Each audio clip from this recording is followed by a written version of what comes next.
So I run into the house, and I come out with a big wash tub. And I say, hey, my wash tub, I just used that this morning to wash my turkey, which in those days was known as a walking bird. We'd always have walking bird on Thanksgiving with all of the trimmings, cranberries, Injun eyes, and yams stuffed with gunpowder. Then we'd all watch football, which in those days was called baseball. I don't know if anybody else got that feeling of wanting turkey after that, but I kind of want turkey. A nice Thanksgiving sandwich with some walking bird and some cranberries and some stuffing on it. Yeah, I'm about that life. Some walking birds. That's what would be like my new. Be like they call me the walking bird. Yeah, Poonsauce McWalkingbird. Poonsauce McWalkingbird. That is awesome. That'll be your new tribal name, Poonsauce McWalkingbird. If I was Native American, that would be my name. So I hope everybody out there in internet world is feeling lovely. We definitely want to thank you guys for coming along and playing along with the madness that is the Angry Hippie and Poonsauce McNasty. Welcome to the show. Yeah, welcome. Hello, everybody. Nice of you all to join us on this fine Saturday evening. It's a little bit of a different look that you guys are seeing on a Saturday. You guys are used to seeing me with a very random special guest in Sean's place, but we moved schedules around this week to kind of accompany other people's schedules. But so we're here. I'm gonna take a step. You know, sometimes it's fun to flip the script. Make things a little different, keep everybody on their toes, tell people we are Groot, you know what I mean? So absolutely, if you guys don't understand what the We Are Groot joke is, go back and watch The Green Room. Yeah, good time. We are Groot. So I'm going to steal the show real quick, and I'm going to actually throw it to you and say, what are you vaping on, Poonsauce? Whoa. Catch me off guard here with that. Holy shit, look at that. Yes. First of all, I got my 18650 XQ with the Hadley on top. Inside of there, I got... this one. The little bit left of my Bad Mother Clucker from Free Range Vapor. Then I got my Evo by Cyclone Mods, and then my gear. And inside of that, I got some whatever little bits left of my Superb White Peach. And then, of course, I always got to save it for last because it's my favorite thing that I own. It's my Monarch from Asp Modco, Tormund, recoil level. And inside of there, I got the very little, see that little thing hanging at the bottom? That's all I got left of my Transistors Foster. And that is pretty much all I got going tonight. Kind of short and simple. Yeah. Been trying to kill off some bottles to get to the stuff that's been sitting in the drawer for who knows how long. So, been trying to do that. That's a pretty OG bottle of Foster you had there. So, yeah, you obviously got some work to do. How often do you see 120 ml glass stripper bottles anymore? Exactly. Yeah, there's a reason why they don't use 120 glass stripper bottles. It's just kind of annoying and inconvenient. But very impractical. That means it's a lot of the juice I like. So, liquid. I said liquid. Damn it. That goes in the vape jar, I guess. That's like vape swearing, I feel like. Just as much as I don't want to police myself about cussing, I don't police myself about saying juice or liquid. That's a rant we can go on for another episode. Yeah, right. You know, that's on to that note. What are you vaping on, man? Boom. I too, Rockin A Gear. I pulled out something a little old school. A few people might remember this guy. Whoa, come on, focus. There it goes. The Loch Ness NV. Or NV. Loch Ness, I should say. It's dual battery. This is the original one from 3-4 years ago. Like I said, Rockin A Gear RTA on top of that. Inside, I've got some of that Hakuna from the Great 12 Monkey Tribe. This stuff is fantastic. One of the best fresh apple vapes I've had the pleasure of coming across. Up next, it's the Ardent and a Keen, because every once in a while I want to throw this big-ass Addy on top of this big-ass mod and make it a really big-ass setup. So that's what I do. Got that little get off of my lawn drip tip on there from Jess Marie at DHD. Love that. Love that. And, of course, the last little bit of this berry milk pie at the bottom of this bottle, we can see it'll probably be gone tonight. It's a strawberry buttermilk pie. It's fantastic. And finally, we all know what these are. Warlock hammer. Excuse me as I burp real quick. Does not want to focus on the hammer. There we go. With a unicorn RDA on top and a Dat Money Dough tip chilling inside from Jess Marie at DHD as well. And inside of that, we've got that Boule, Bolu, the blah, blah, blah, blah. Blah, blah, blah. Yeah, the Banana Land, whatever you want to call it. It's that magic from Coil Turd. If you've ever had a banana Twinkie, I suggest you try this vape. That's it for me, man. That's what I'm vaping on. And, yeah. Awesome. Well, let's see who's in chat. I want to say hi to a few people. I know I see a couple new people in here that I really don't see that often. We got Mr. DC Rackley. What's going on? Of course, we got Swaggins popping in saying hello. What's up, Vapor Swaggins? Of course, we got the first one in chat. Let's see. Oh, I already talked about DC. We got somebody who comes in here every week, and every episode we do and joins us. Hello, Mr. David Moyle. It's good to see you.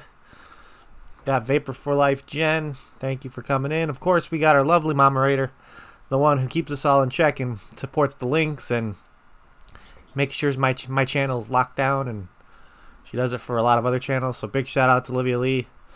I got Rex Sleeth coming in here. Oh, what's up, man? How you doing? Let's see. My elusive phantom of the vape world. Good friend of mine. Shout out to you, brother. Of course, Mr. E, Everyday Vapor. What's going on, man? Isa, respect. What's going on, everybody? How is everybody doing? So tonight we got an interesting episode because it's been the news has been kind of slow. There really has been a lot going on besides just flavor bans and different counties and different states introducing different legislations and 21 and older stuff. It's just been all over the place with just the same thing happening over and over. And there was but this past week has something very, very interesting that decided to pop into the news. We all know about the Vapor Technology Association, the VTA. They're all over the country. They have different chapters all over the country. They're one of the main advocacy groups out there for this life-saving product, and they decided to do something that, in my opinion, should have been done a long time ago, but they're finally taking the action of it. So the VTA, them and Vapor Stockroom, decided it's time to file a lawsuit against the FDA now. So, which the lawsuit is against the PMTAs and the process. They're literally changing the deadline every other fucking week, it seems like.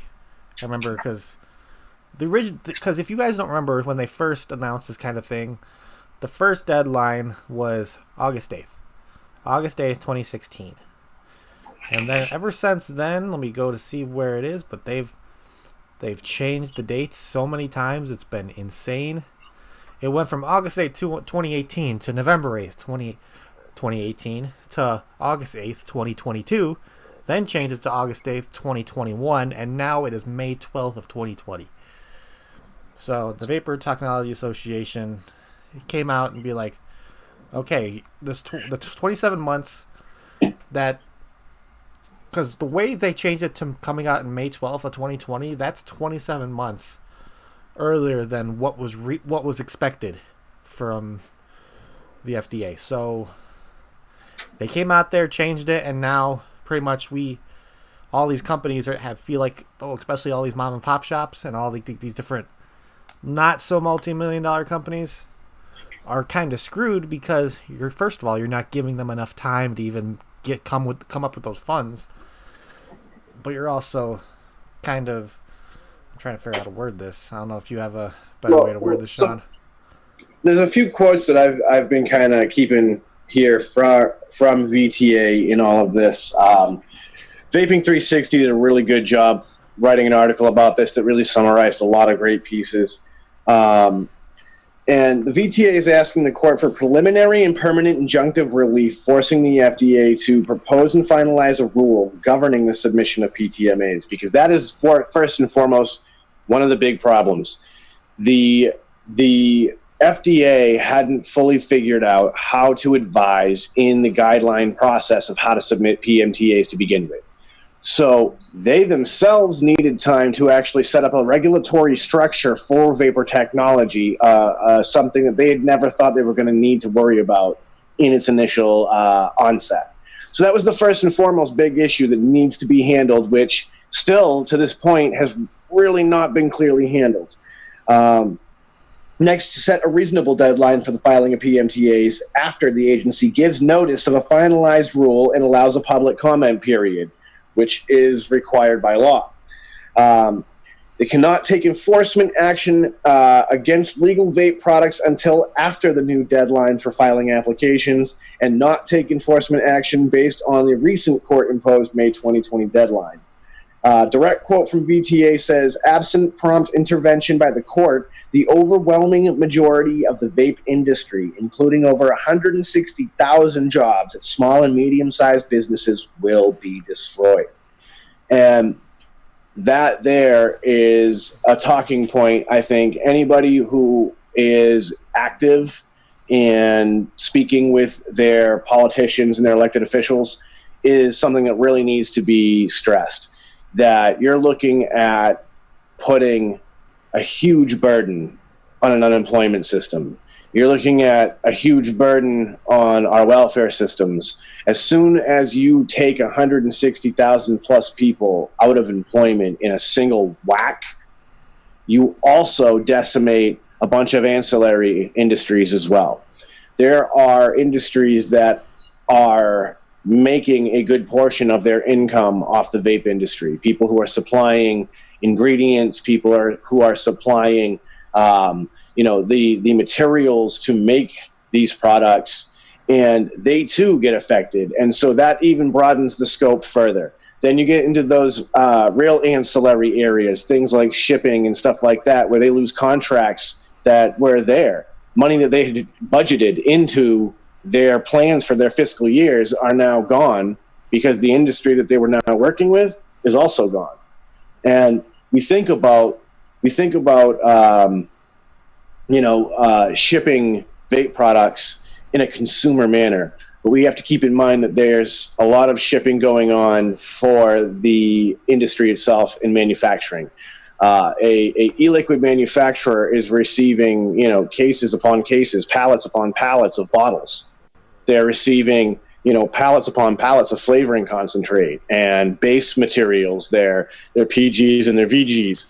So, all of these ancillary companies that are manufacturing those products, delivering those products, they're losing contracts, which in turn takes away money, which in turn affects the economy negatively. So it's even a broader scale than those initial 160,000 vape shop employee, vape shop workers, and manufacturers. It's one of those things to where you start in one area and then the trickle effect damages so many different areas to where they're involved with this industry, and it creates this waterfall effect to where, or actually I wouldn't say waterfall effect, but more like a domino effect to where you knock one down, it starts knocking down countless other ones. You're going to get all these companies that, like how Sean said, supplied all the machinery and the product. I mean, the flavoring, like the VG and the PG, they get sent to these manufacturers in 55-gallon drums. So think of all these logistic companies that are going to be losing business as well, because they have... Mm-hmm. How many manufacturers are there around this country? There's a lot. There's a lot of labs that are taking a lot of shipments. So you're taking money away from the logistics companies that are sending it, because they're not using like UPS or... No, I mean, they have to use freight companies, yeah. which again, now we get into those drivers. Those drivers are usually paid by the trip, and so that's, bills. Those are bills of sale, bills of lading, as they call them in the industry, that they're not going to have anymore. And who knows, one driver in an area like California where there are several manufacturers making e-liquid, he might just be making 15 deliveries a day of e-liquid products. And all of a sudden now he's making 3 deliveries for a whole different industry that they had to pick up to make up for those 15 a day that they used to be making. It's a crazy thing. It's an impact that can't easily be quantified, but it is definitely an impact that will be felt and should be recognized. Another thing that the VTA is looking for is that clear guidance. And that's something that I think is a real huge issue, because the most recent guidance that they had to put out as a result of this court ruling is very shaky. It's still very vague. It still does not clearly explain the pathway. And that's a problem, because manufacturers genuinely need to know what they're going to be doing if they expect to get their products through. And it can't just be a, well, you know, read the fucking screen, dumbass kind of approach. Because when you're talking about a process that's costing millions and millions of dollars for your testing and for everything else that you need to do, it needs to have a clear and defined pathway through this process, which I think leads us to the final argument here, which is that a PMTA is a fucking ridiculous thing to put vape products through, because vape products aren't goddamn tobacco. Yep.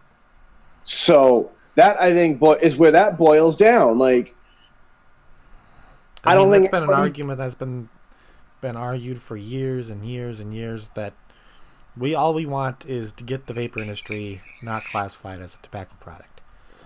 That would be one of the hugest steps that this industry has ever gone through.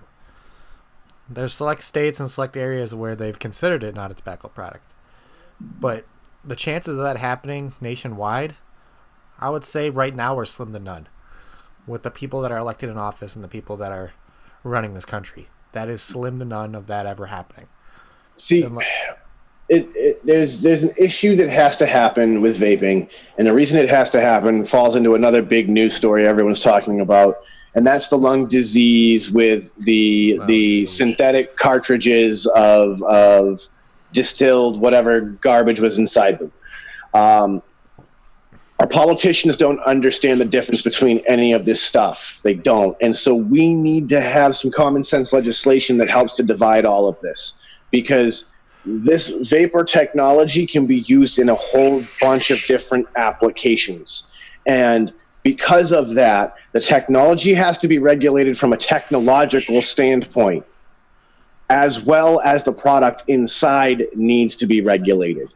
So that means that I think, yeah, maybe the FDA could have control over e-liquid, but there needs to be a technology board that is in charge of the regulation of vape devices. And then from there, in states that have legal cannabis, you have a regulation of the product going inside those vape products. And now, across the board, all those vape devices are going to be safe, well-made, solid products. You're going to have, across the board, all e-liquids having a federally mandated safety status. So this way, there's none of that nonsense like what happened with Daniel and his friends there at that e-liquid company.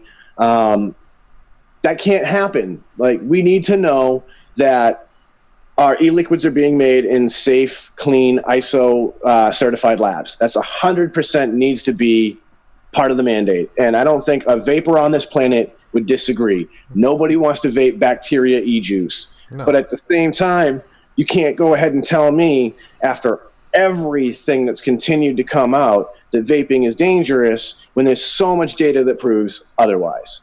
We just need common sense regulation. So regulate e-liquids as its own thing, regulate the technology itself as its own thing, regulate cannabis products as its own thing. And if you really, really want to solve the issue of synthetic cannabis products and all of that, legalize it.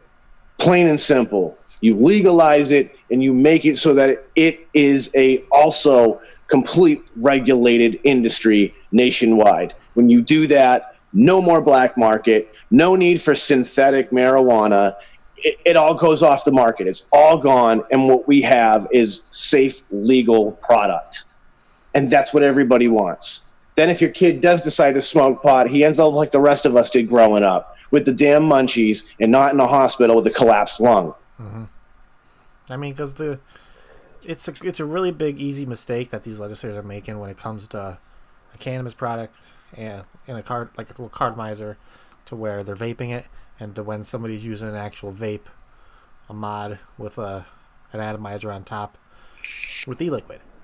There are two different things, but in their minds they're the same exact thing, because vaporization has become such a vague description as of late, to where vaping has so many different subcategories that they think is all the same thing.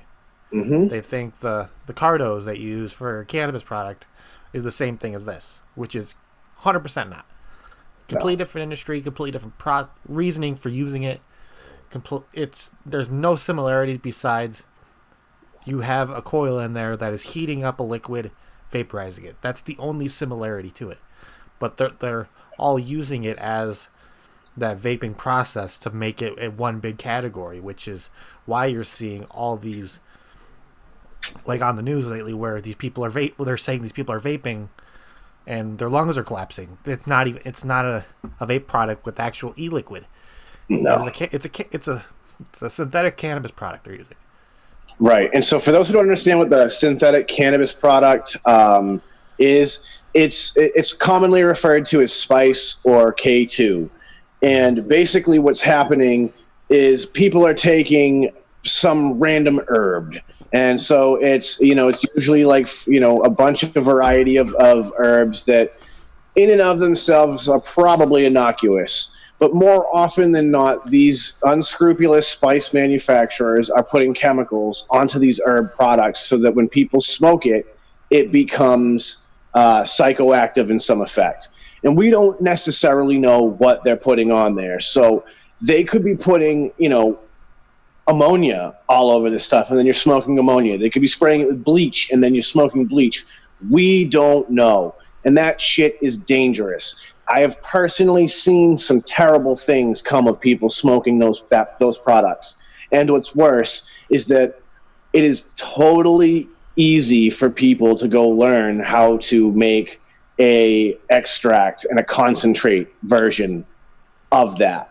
So now if you take those processes and you apply them incorrectly, now you can taint those. So you already have a tainted product like spice. And if you do a concentration process incorrectly, and taint that, you could taint that with butane, for example.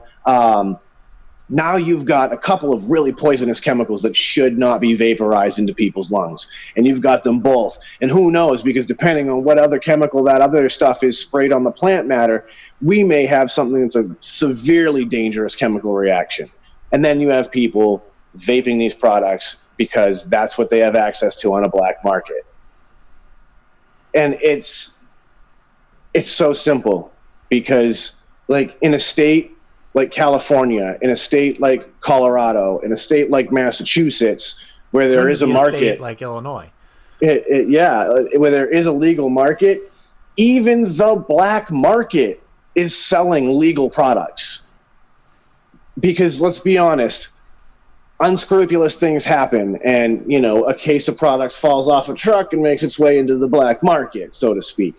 But that's the thing, is that even in these kinds of communities, our black market is even safer. And that's the insane thing about it, is that the legalized states have a safer black market. So we need to first draw the lines for everybody and show them that there's so many ways that this technology works, and that they're not all created equal. Somebody can go buy a dry herb vaporizer, put tobacco in it, and reduce the harm a little bit. Bam. Yeah. Somebody can do that. People have been doing it with cannabis for a long time. I've had musician friends who don't want to smoke cannabis anymore, but they still want to use cannabis, and they would use dry herb vaporizers. because it's not as harsh. You're not burning anything. You're baking it now. So people have been doing these things. But that, again, is another form of the technology. And so all of these things need to be regulated in their own class. 100% agree, because with that happening, you will notice things changing. You'll notice if it's regulated in their own way, there'll be specific research for that specific product. So it won't be classified where they're doing the research on this K2 product, where they're going to consider it the same kind of research they would use in this kind of vaping product. Because like how I said before, they're considering everything the same. They're not making any differences with each product at all. And that's what the research is kind of like, where you see all this negative research out there. In my head, I feel like maybe they're doing tests on, either they're doing the tests incorrectly, when in an illogical way, or they're using it on a product that is not even this.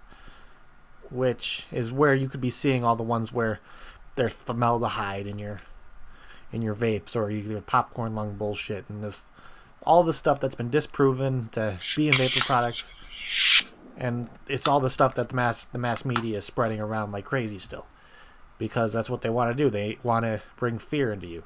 They want you to fear something that you don't, so you don't want to research it. They want to give you all the information themselves, so you don't go out of your way and find the correct information where it disproves everything they just told you. Yep. I mean, these people are so knee-jerk nowadays that we caught our own Surgeon General sharing an article trying to use it to push his agenda and say that, the vaping is dangerous, and that, that we need to ban this stuff now before more kids have these lung collapses. And it even said in the article that there's no conclusive evidence that the vaping caused these problems, that they have no idea what actually they've ingested that caused these issues and these health problems. So that is the mentality. We always try to close these situations on a positive note, and the VTA fighting the FDA could have a lot of positive results. I would love to see them get a restructuring of the regulatory framework. I don't believe it's going to happen, but that is something ideally I think we'd all love to see. And if we had that, I think we could get a positive future where vaping existed. We have to always remind ourselves that it took more than 15 years for the U.S. government to accept the Royal College of Physicians linking smoking and cancer. 15 years. And for that information to actually be brought into the different legislators out there, it had already put people 3 feet into their grave anyways, because they've been smoking it for 15 years. 15 years of smoking cigarettes does unchangeable damage to you. You could already be...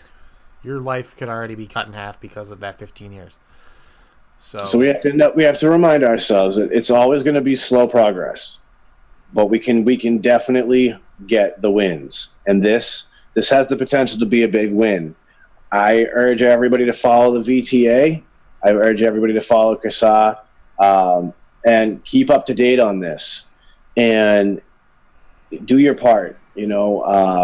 If you have an opportunity to speak out and share your story, do it.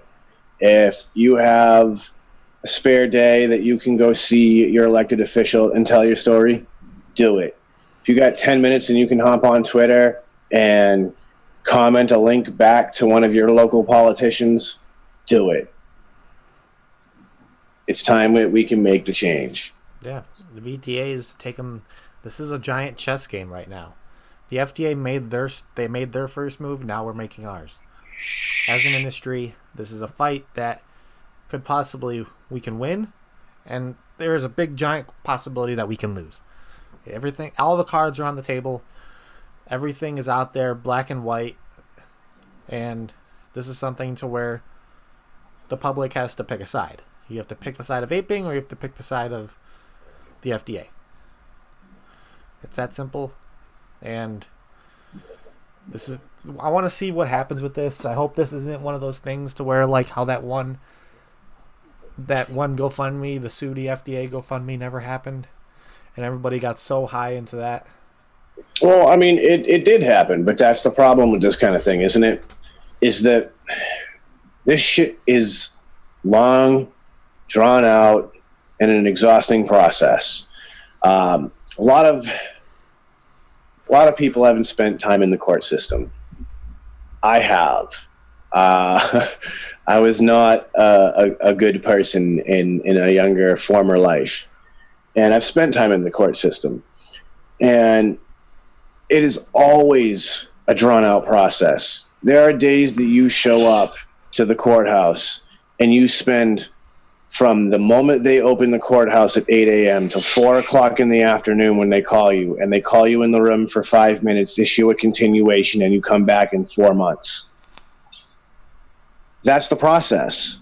And then you come back in 4 months and you sit there until 2 in the afternoon, and they call you in and decide that we need to do an exploratory.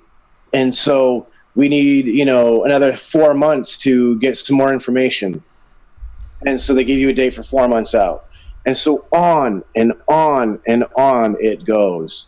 And it's not like what we see on TV in a criminal case where, the court case is heard for 2 weeks and then guilty or not guilty and onward we move. With these kind of processes, they take months and years. And think about it. When you're dealing with lawyers who deal with that type of specialized law, you're talking about people who cost thousands and thousands of dollars an hour. And when you have nonprofit organizations who are the ones who are footing the money for those people to represent us, then these nonprofits need our help, because they're nonprofits, to get thousands and thousands of dollars for these hours that these lawyers are fighting for our cause. And it's tough because on our side, we see it and we feel like nothing is happening. And it's all this little behind the scenes moves that are being made. And we sit here and go, well, I donated $100 to that cause and got nothing. And we feel like we've been shorted. But unfortunately, that's not really the case. We helped to fund the fight. And that is the problem with court cases, isn't it? You don't know if you're on the winning side when you're helping to fund a nonprofit organization to fight for your cause. You want to be on the winning side. We believe in our heart of hearts that we are on the side of good. But at the end of the day, the judge can look at the facts and say, well, the FDA was well within their right to do what they did as a government agency, and sorry, but you lose. And another thing that could happen too is that while this process is happening in court and everything, the months and months it could take, the government could already make legislations to where it would make this court case that is happening no longer relevant anymore. That is a strong possibility of something that could happen. This lawsuit could go off for months and months and months, and like a month from now, the government and FDA can come down and put their foot down and say, "This is done." It's that possible. Yeah, that's how much control they have in this. Us as a community can't let this happen. We can't, because not as much as all of these people that are part of the VTA and all these companies that are out there, everybody watching right now, everybody sitting at home vaping, you're just as much a part of this community as all of those people. You have every right. You have just as much right as those people do going out and actually doing the work behind the scenes. And that's a damn fact. And if you tell anybody otherwise, you could tell them, I don't know what you could tell them, but I don't want to go to if I tell them if they can come talk to me, I'll go talk to them. Yeah. Let me just tell you that. It's always going to be an uphill battle, guys. It's always going to be an uphill battle. Even to this day, I mean, I do this all the time. I always revert back to the fight to legalize cannabis and end cannabis prohibition, because in my best estimation, it's the closest thing I can compare us to as far as grassroots movement of people who believe in something pushing hard to finally get the laws changed. And even in a state like Massachusetts that did legalize, we still have to fight to this day to protect the rights of the laws that we've already passed and to fight back some of the changes that they've made in the process in order to make access more available to the people who want it. And so it's always going to be an uphill battle until the time comes that the tide is turned. What we're caught in, and I'm going to get a little esoteric for a minute here, guys, so just bear with me, but we're caught in a consciousness shift. And what is happening is a complete fundamental battle between an old way of thinking and a new way of thinking. We exist inside the bounds of that new way of thinking. And when we begin to influence more and more minds, the old guard is going to immediately recoil and try to repel us.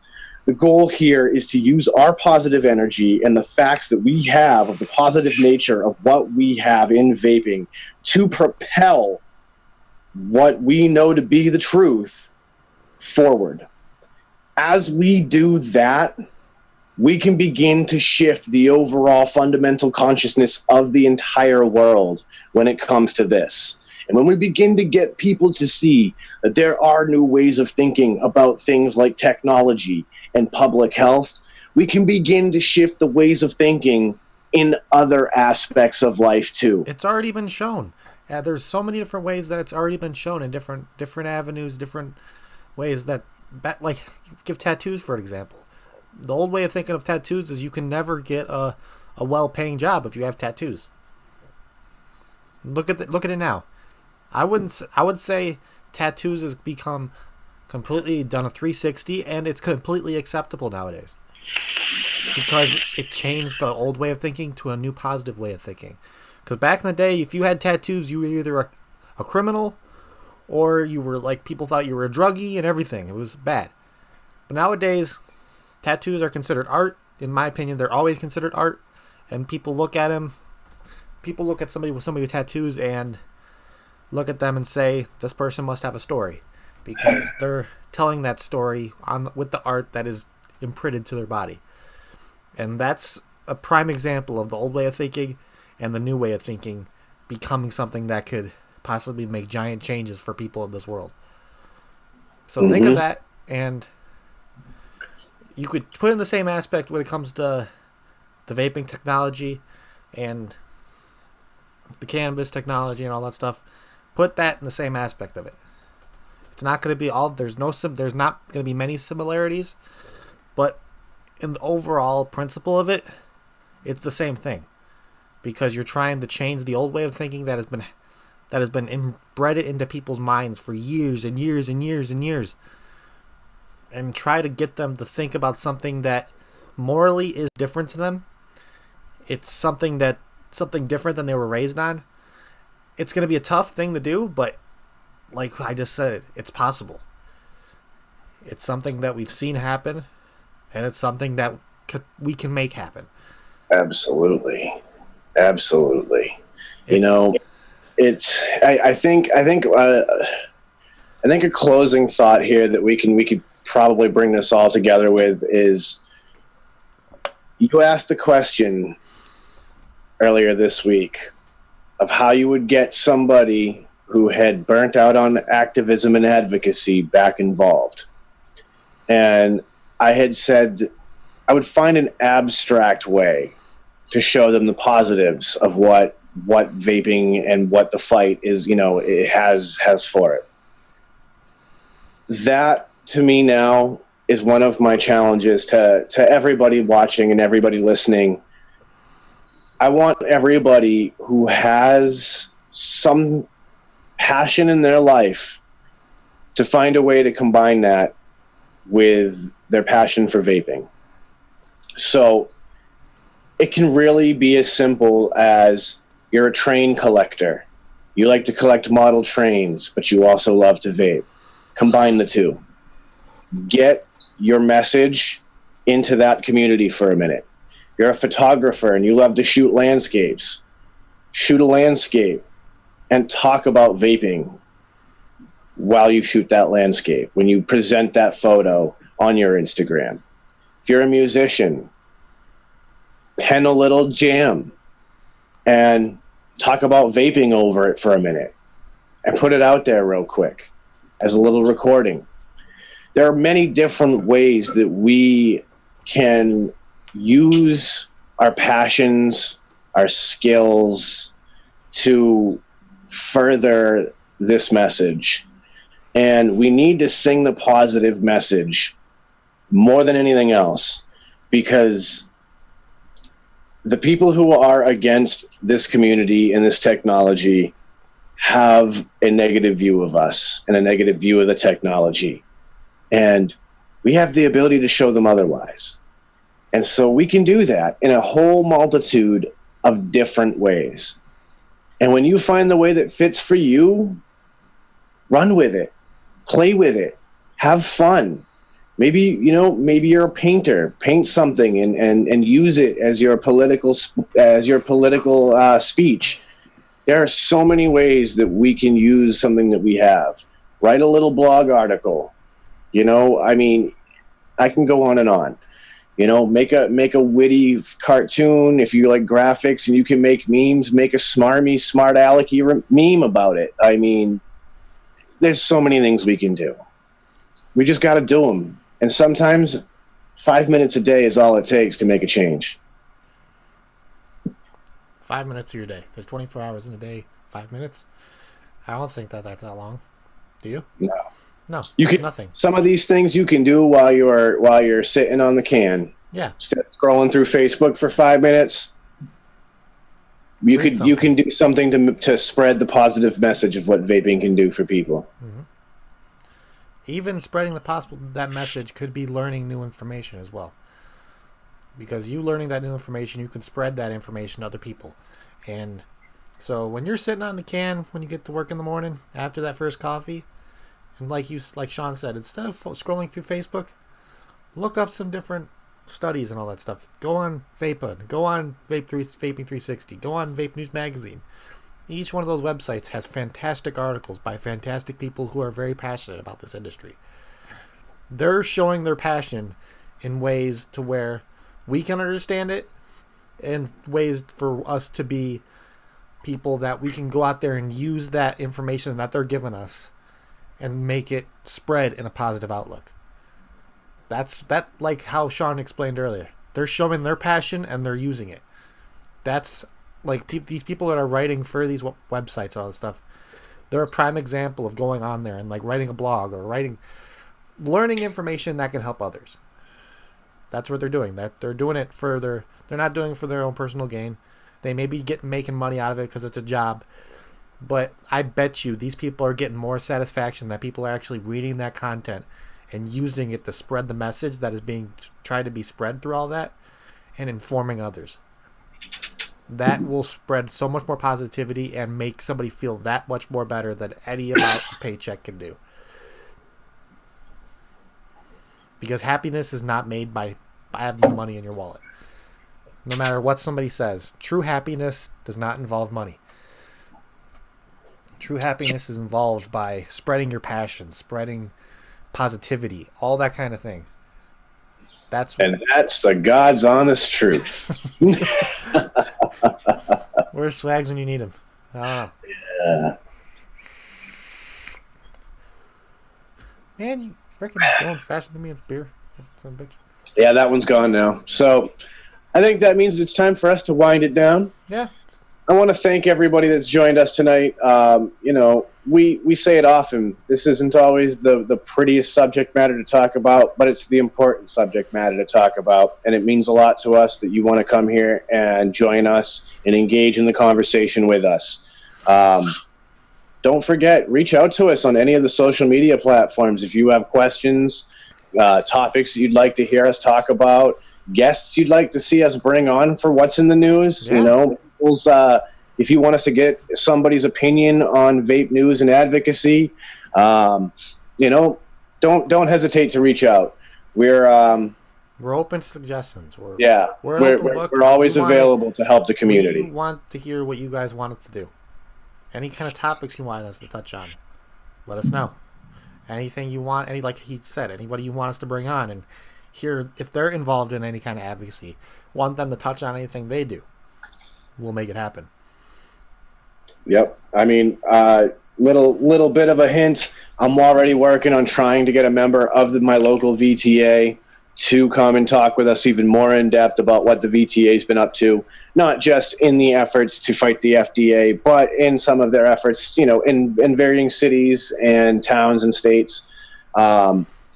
It's tough work that these guys do, and it's what you need, it's what you need sometimes, is to understand from somebody else's perspective who's deep in the trenches, so that you can understand what progress is being made, and maybe that can be what energizes you that day.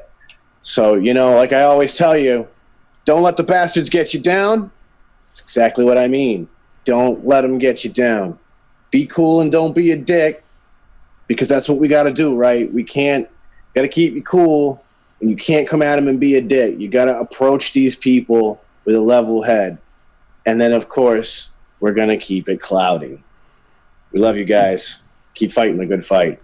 And that's all we got for you guys tonight. I hope you guys all have a fantastic rest of your weekend. Me and Sean will see you guys on Wednesday, because we're back to our normal schedule then. So stay tuned for what we have in store for you guys.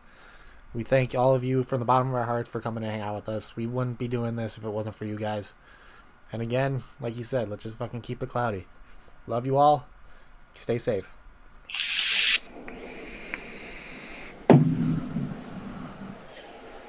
Cloudage.